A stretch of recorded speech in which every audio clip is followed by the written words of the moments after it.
There is a lot of confusion around the word sadhana, which is reflected in the questions asked often. What will happen if I skip my sadhana for a few days? What is the best sadhana? If I continue doing sadhana for many years, what will I get? Let's clarify. The words sadhana, sadhya, sadhaka, and siddhi are derived from the same root sad. When there is a goal to be accomplished in time, it is called sadhya. The means for accomplishing that goal is sadhana. The person who uses the means to accomplish the goal is called a sadhaka. So, the sadhaka accomplishes a goal, sadhya, by using a means, sadhana. The accomplishment is called siddhi, and the one who has accomplished the goal is a siddha. Every human being is a sadhaka, a seeker. When you want to go abroad, you are a sadhaka. When you want to return home, you are a sadhaka. At any given time, we are seeking something or the other. The question is, what are we seeking? In all that we do and have, are we seeking security, or are we seeking freedom from insecurity and dissatisfaction? Moksha, or freedom from insecurity and limitation, is already an accomplished fact. But since it is not known by the sadhaka, the seeker, it becomes a sadhya, a goal of knowing oneself. So the desire for moksha is converted into a desire for knowing oneself. The question is, what is the sadhana to know oneself? The fourth chapter of the Bhagavad Gita, especially from verses 4.25 to 4.31, speak of different sadhanas as yajnas. Most of the sadhanas are karma and hence are limited by time, place, and efforts. Any karma, be it seemingly secular or religious, can only produce 4 results. 1. A result that can be reached, like a place or even Svarga. 2. A result that can help to purify you, like a shower or a dip in a holy river. 3. A result that can help you gain what you do not currently have, like money. 4. A result that can transform you, such as composure of the mind. A limited karma cannot give you the limitless. Different sadhanas or yajnas are not the direct means for limitless happiness that is oneself. Why is the sadhana called a yajna? Because all these sadhanas are dedicated to Bhagavan for growth. Literally, a yajna is a fire ritual offering wherein 5 things are required. Yajamana, the doer, Devata and his anugraha, grace, dravya, materials, the lifestyle of a karma yoga or sannyasa, and the bhavana, the attitude with which it is done. Amongst all the yajnas, only jnana yajna helps one know oneself. Bhagavan Krishna speaks of this initially and also after speaking about other sadhanas and yajnas. 1. Jnana yajna, offering the ahankara, the self-concept, born of ignorance unto the knowledge of Brahman. 2. Daiva yajna, offering materials to devatas. 3. Samyama yajna, offering senses into the fire of samyama, mastery over the senses. 4. Indriya Agni Yajna, offering the objects of the senses into the fire of Indriya's senses. 5. Dravya Yajna, giving as offering into the fire of Brahman. 6. Tapo Yajna, offering of tapas or prayerful discipline unto Brahman. 7. Ashtanga Yoga Yajna, the path of Ashtanga Yoga, 8-limbed yoga, offered unto Brahman. 8. Swadhyaya Yajna, offering of the regular study of the Veda scriptures under qualified teachers unto Brahman. 9. Pranayama Yajna, offering of regulation of prana unto Ishvara. 10.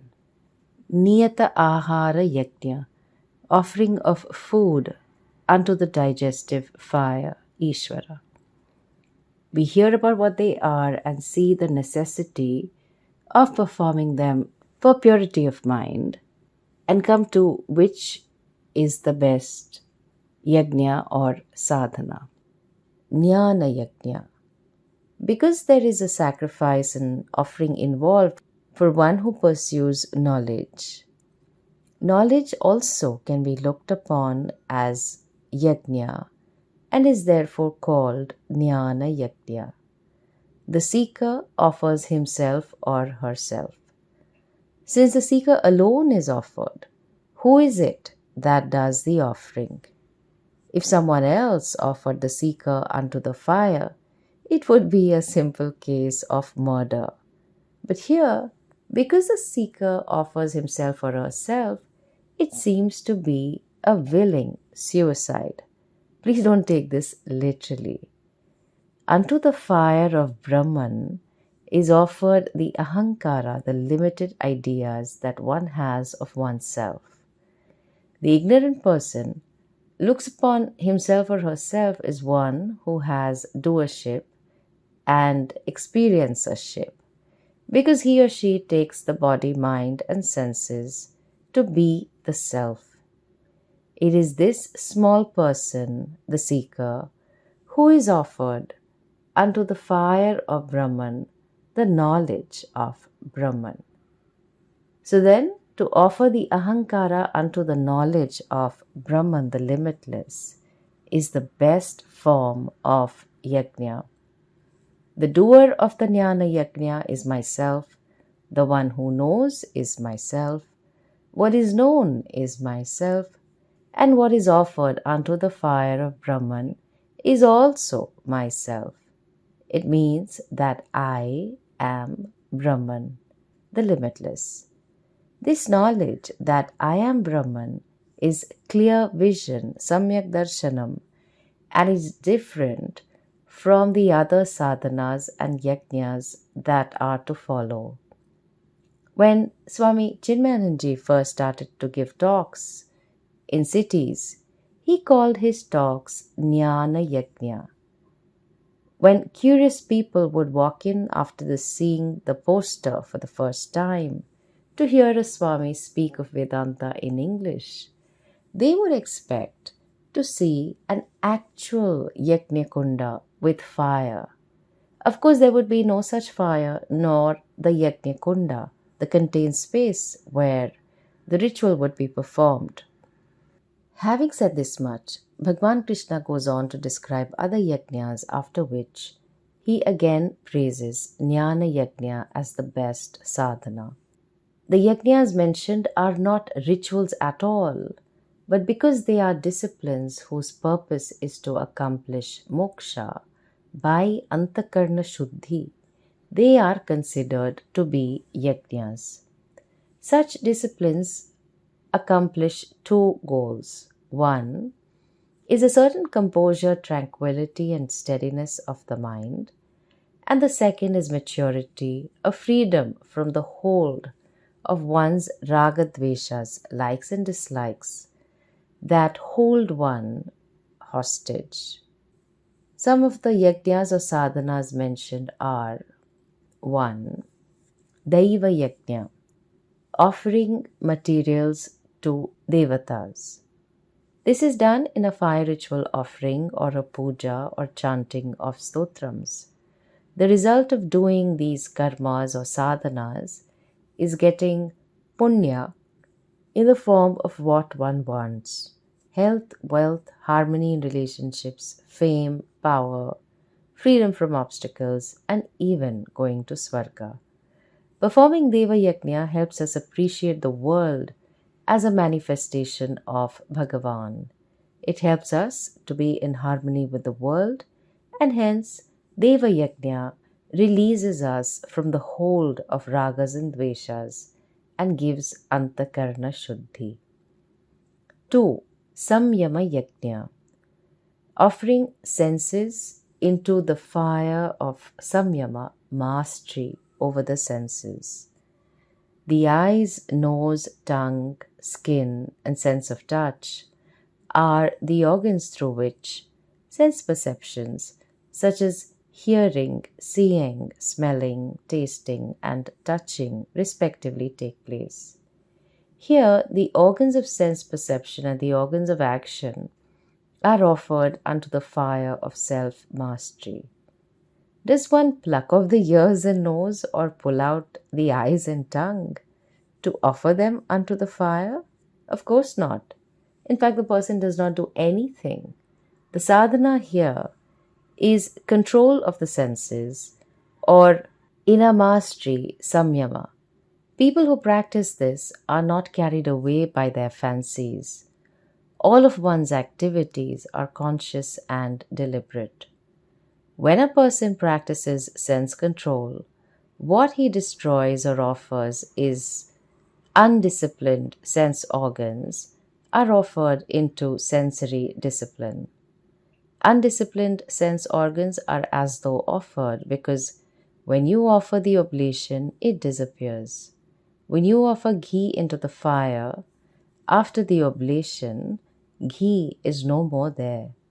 Similarly, in this Samyama Yajna, what disappears are untamed sense organs. And in that place, what comes? Disciplined, mastered sense organs. And therefore, this is considered to be another Yajna. Indiscipline offered unto discipline, also called Dhamma Yajna. 3. Indriya Agni Yajna. Offering the objects of the senses into the fire of the senses, Indriyas. Aren't people doing this anyway? Listening to all kinds of music, watching all kinds of series, feeding their sense organs with whatever sense objects they want. Just as a mother decides what her child should eat, how much and when, which becomes a discipline for the child until he can decide these things for himself, so too, yogis follow certain disciplines. The sadhana is to become more deliberate about how the senses are used and what one feeds into them. The senses are offered to the sense organs with a certain discipline. What and how much to see, what and how much to hear, what and how much to talk, what and how much to walk, and so on. Knowing how much to eat, for example, the person eats no more, even though there may be a desire for another helping, or food may be abundantly present. Without hurting dharma, the yogi perceives and enjoys the sense objects, feeding the sense organs in a manner that is conducive to the pursuit of self-knowledge. When the sense organs begin to become my master and I become a slave, I say no to what enslaves me. If I am addicted to coffee, my sadhana would be to be able to say no when required. The tongue need not nag me. If there is deliberateness and moderation, then one can enjoy all sense pleasures aligned with dharma, making it a yajna. All the sense organs are like homakundas or yajnakundas, the place in which the fire is there, and thus there are 7 yajnakundas: 2 eyes, 2 ears, 2 nostrils, and thank God, 1 mouth. In Kathopanishad, the sense organs are presented as unruly, unrefined, and uncultured. They are like wild horses which are not tamed. If you try to ride the horse and drive it forward, it will go back. If you try to go to the left, it will lie down. Since our sense organs are also like that, one moves to disciplining the mind, the headquarters, which is behind all these sense organs. And so, unruly sense organs are offered into mental discipline. Offered means they are not destroyed or eliminated, but they are converted into disciplined sense organs. Without mind discipline, if you try to discipline your senses, it will work temporarily, like parents trying to control their children. You can, quote unquote, control them as long as they are with you. Ultimately, if they learn the value of discipline, then wherever they go, you have the confidence that they will move responsibly. The mind is thus educated about mastery. Still, the question will remain, what will you do with a mastered mind? Which is where Jnana Yajna comes in. The 4th Yajna is Dravya Yajna, giving as a religious discipline. Sharing and distributing things like food, money, clothes, cows, land, gold, vessels are Dravya Yajna.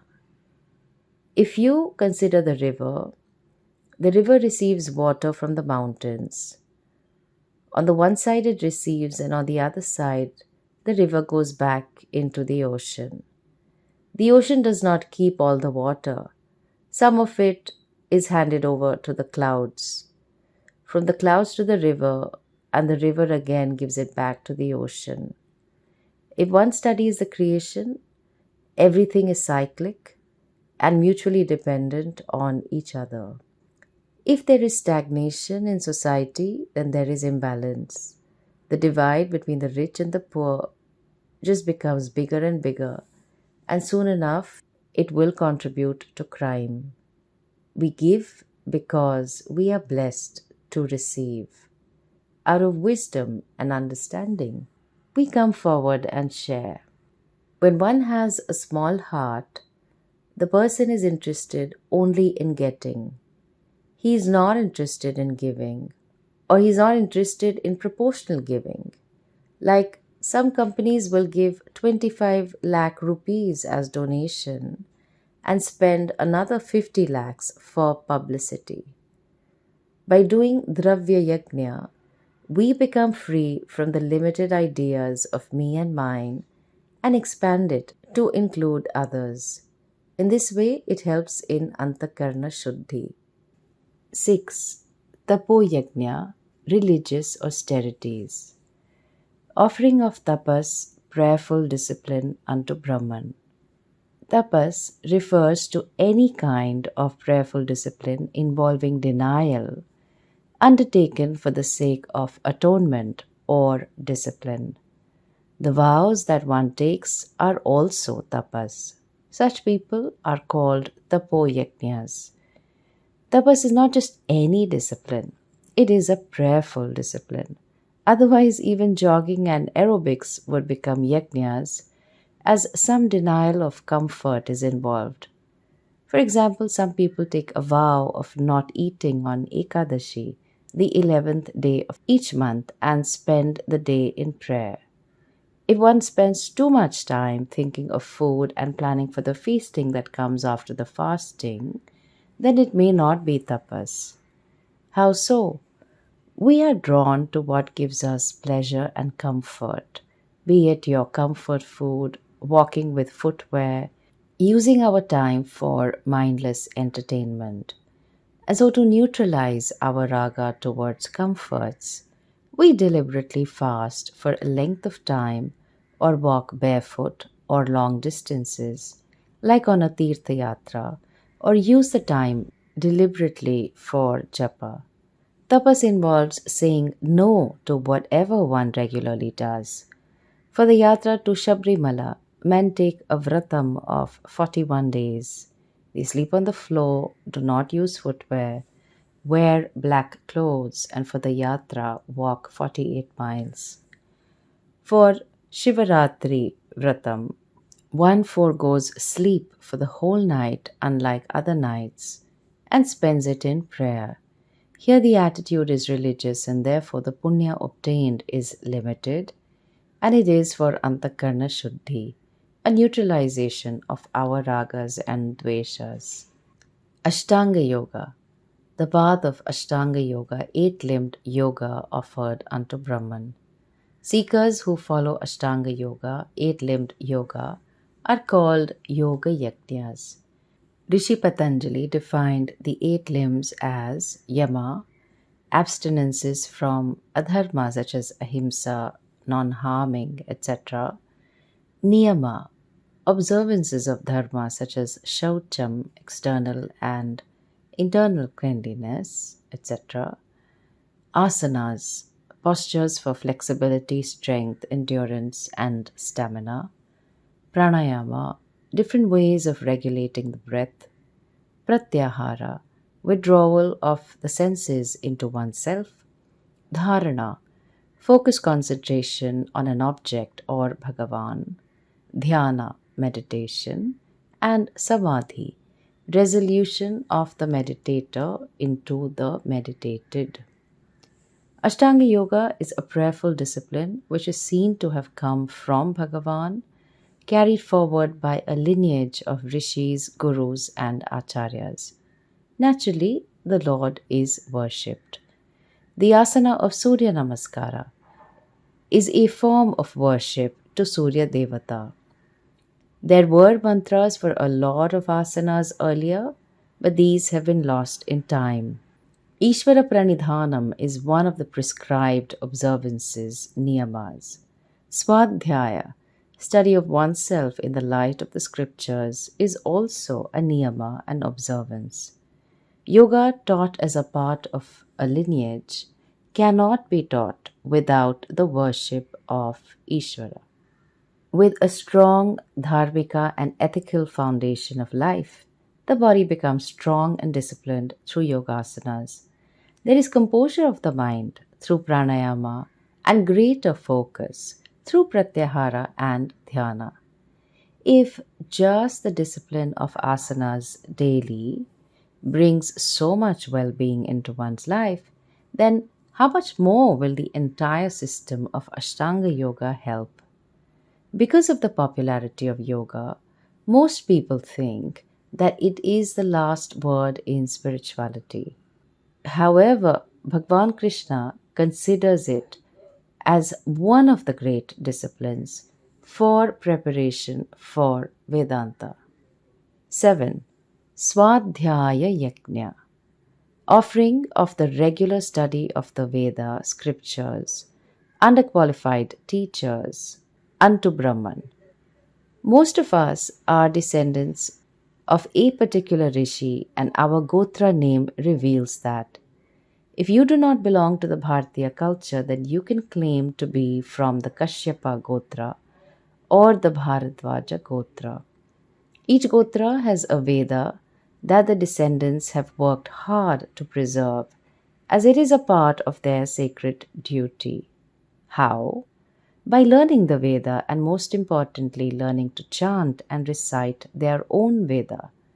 The transmission of Vedas being an oral tradition has detailed rules for pronunciation, intonation, sequence of memorization, etc. to ensure that the transmission is flawless.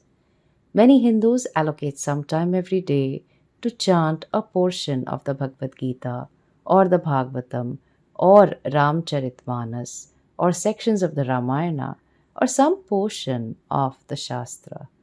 This ensures that the oral tradition is preserved and that the sacred verses are always with you wherever you go.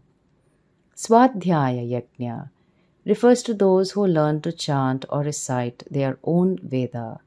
There are some people who, having learned the Veda in this way, do nothing but recite a portion of it daily. Such people are called Swadhyaya Yajnas, those who perform the Yajna of Swadhyaya. And those who study Vedanta, who inquire into the Vedanta Shastra, are called Jnana Yajnas, those who perform the Yajna of pursuing Jnanam, knowledge. If people do both these Yajnas, they are referred to as Swadhyaya Jnana Yajna. 8. Pranayama Yajna, offering the discipline of pranayama unto Brahman. In the word pranayama, prana means breath and ayama means discipline. Thus, the discipline of breath control is called pranayama. This yajna helps to gain well-being and composure of the mind. Wasn't pranayama a part of Ashtanga Yoga? It is, and much more. In fact, as a part of every puja, a pranayama is performed with mantras indicating its importance. While there are many types of pranayama, there are 3 types mentioned which become yajnas in the Gita. Puraka pranayama is that in which inhalation is given importance. Puraka means filling up. Thus, Puraka pranayama is filling up the lungs with air through deep breathing. Prana is offered unto apana, exhalation. Rechaka pranayama is that in which emptying or exhalation is given importance. Rechaka means emptying. Thus, Rechaka pranayama is deep exhalation or expelling the air from the lungs. Here, apana, exhalation, is offered unto prana, inhalation. The third one is Kumbhaka pranayama, wherein the focus, the importance, is on retaining the breath, neither inhalation nor exhalation. During these pauses, the air is retained inside the lungs, and this is called Kumbhaka. Here, the inhalation and exhalation are offered unto the retention. This retention is called Kumbhaka, Kumbha meaning a pot. Just as water is retained in a pot, so too breath is retained in the lungs. Even the Kumbhaka is supposed to be of 2 types. One type is after inhalation, you retain the air for a minute or 2 minutes, which is called Antara Kumbhakam. Bahya Kumbhakam is when you pause after exhaling all the air. The duration of each of these kumbhakas depends on the relative duration of inhalation and exhalation. Because a person practicing pranayama is carefully measuring the breath, he or she does not cut short any of the 3 disciplines involved, that is, inhalation, retention, or exhalation. Any impulse to do so is not followed by the person. He or she maintains the stipulated time. Therefore, there is yajna in the discipline. People who practice pranayama regularly have good health because their different bodily processes such as respiration, circulation, digestion, evacuation, and assimilation are well regulated due to the different pranas manifesting in the body, such as prana, samana, apana, vyana, udana, and so on. Thus, pranayama abhyasa is performed as a yajna for gaining certain tranquility, alertness, and steadiness of the mind. By converting the involuntary action of breathing into a voluntary action, you come back to yourself. All you do is breathe, but by breathing deliberately, there is a discipline involved that helps you gain a steady mind. 10. Niyata Ahara Yajna, offering food unto the fire of Jataragni, digestive fire, which is Brahman. Having discipline in eating food and offering it helps a person lead a happy and healthy life. Ahara Niyama comes in two stages. The first is quantity control, the number of times one eats, how much one eats, when one eats, depending on age, stage, and lifestyle. There is a rule governing the quantities to be eaten, which says half of the stomach is to be filled with solids, 1/4 with liquids, and 1/4 is to be left empty for the movement of air.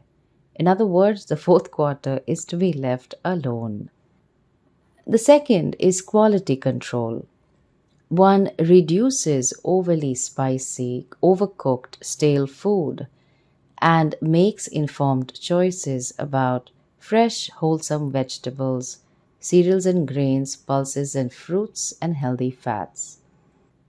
In disciplined eating, there is yajna because there is a desire to eat more or not to eat at all if the food that is available is not very tasty. And so, not responding to the desire to eat or not to eat becomes a yajna by observing measured eating, which is why such people are called niyata aharas. They offer their desires with reference to eating unto the digestive system, which creates hunger and thirst. With more awareness of our diets and how it affects our lifestyles, some people can get obsessed about food and go on extreme diets.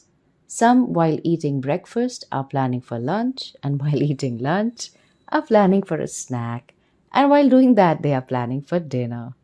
In the name of being spiritual, they are obsessing about food without even knowing it. It becomes a yajna when one has a balanced perspective towards food and nutrition, recognizing that it has all come from Bhagavan and practicing moderation. Ahara is not only what you eat through the mouth, but also the food, quote unquote, you consume through your senses. Even though the person may still feel hungry, he or she stops after the appropriate quantities have been consumed. And if eating between meals is what is to be avoided, then the person does not even take the smallest snack, regardless of his or her hunger. Such desires for eating are offered under the fire of hunger that causes digestion. Those who follow this discipline as a yajna also live a life of prayer in common with the other types of seekers mentioned. A life of prayer enables the seekers to gain control and self-mastery over themselves. And so, all these 10 sadhanas or yajnas can be called spiritual disciplines only if the offerings are to Ishvara and the goal is spiritual growth. A lot of these are practiced as sadhanas, for example, reading the Bhagavad Gita only for success in corporate life. Sure, the person may benefit, but it is not a yajna. No one discipline is superior to the other. Of these different yajnas, one or many may be performed depending on what one needs. There is no rule governing which disciplines are to be performed by whom. This must be noted when practicing any of these religious disciplines.